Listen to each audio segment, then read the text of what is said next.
خب بریم امروز یه پاساژ نقلی ولی کار رو انداز رو ببینیم. خیلی پاساژ جذابی، کوچیکه ولی کارت را میندازه. تقریبا شما هرچی فکرشو بکنید اینجا داره، از پوشاک گرفته که یه بخش اصلیش اصلا مربوط به پوشاکه تا خوراکی یا حتی صرافی هم اینجا داره. میگم پاساژ طولانی، یعنی طولش درازه ولی خیلی باحال و کار رو اندازه. بریم داخل ببینیم. اگه هنوز چنل من رو سابسکرایب نکردی همین الان این دکمه سابسکرایب که اینجا میاد رو بزن.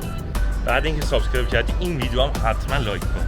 اینجا مرکز خرید میرداماده که سال 57 ساخته شده، یعنی حدوداً 40 سال پیش، ولی کلا مدرن و لاکچری به حساب. یکی از خوبیای اینجا اینه که شما هر فصلی بیاین هرچی بخواین اینجا میتونین پیدا کنین، از پوشاک گرفته خوراکی، بدلیجات و طلا و صرافی و موبایل فروشی. از نظر قیمتی هم با اینکه تو منطقه 3 تهرانه، یعنی منطقه بالا و گرونی حساب میشه، ولی قیمتاشون خوب و مناسبه، یعنی خیلی گرون نیست با توجه به منطقهش.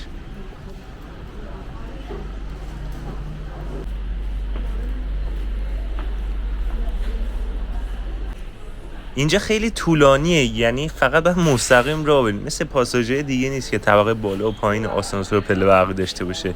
یه راه طولانی مستقیمی داره و طراحی جالبی در کل داره.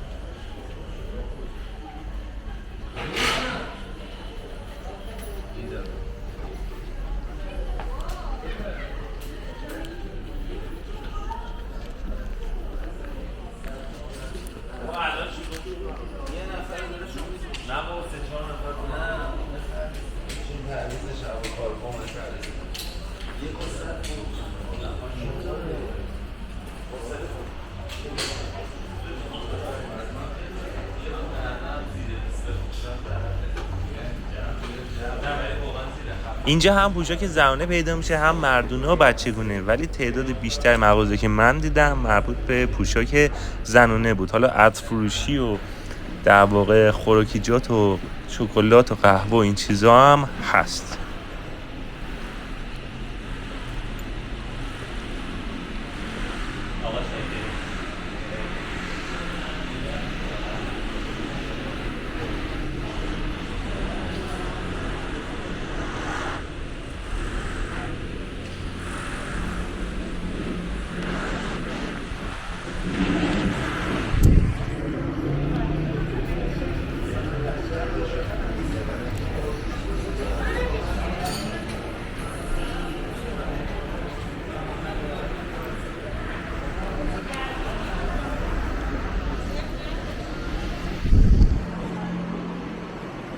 اگه بخوایم بیاین اینجا کافیه تو گوگل مپ و این اپلیکیشن ها سرچ کنین بازار بزرگ میرداماد یا پاساژ میرداماد، ولی با مترو هم میتونین از طریق مترو میرداماد راحت بیاین یا از طریق مترو شریعتی هم با یه تاکسی راحت میتونین بیاین.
در کل اینکه همه چی داره و قیمتاش هم تقریبا مناسبه، یه گزینه خیلی خوبیه برای کسی که تقریبا بی‌حوصله‌ن و دوست ندارن پاساژ مختلف برن و دوست دارن همه چی رو یه جا داشته باشن. اینجا یه گزینه خوبیه.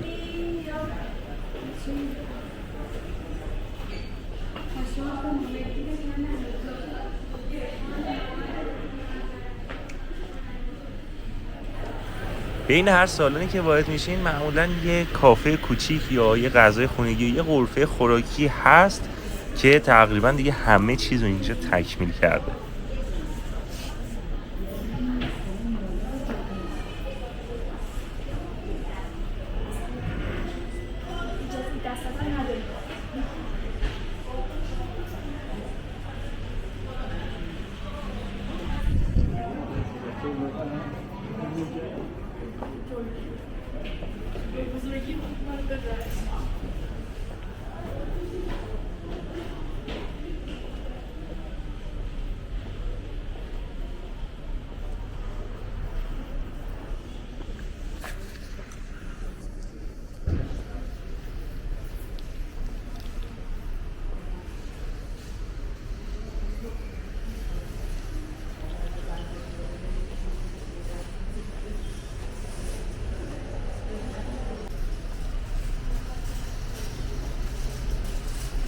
ترکیب اینجا جالبه، اینجا عطاریه، اینجا موبایل فروشی و تعمیرات موبایل، این سمت چپ هم صرافی و فروش ارز و سکه است.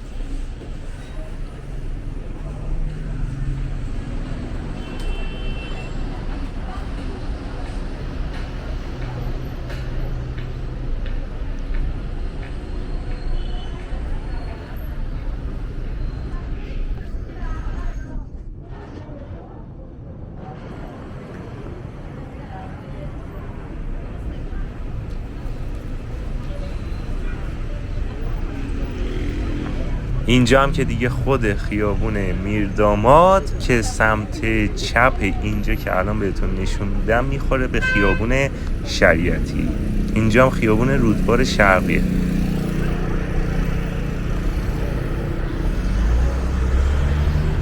خب امیدوارم که از این کلیپ لذت برده بوده داشته باشید.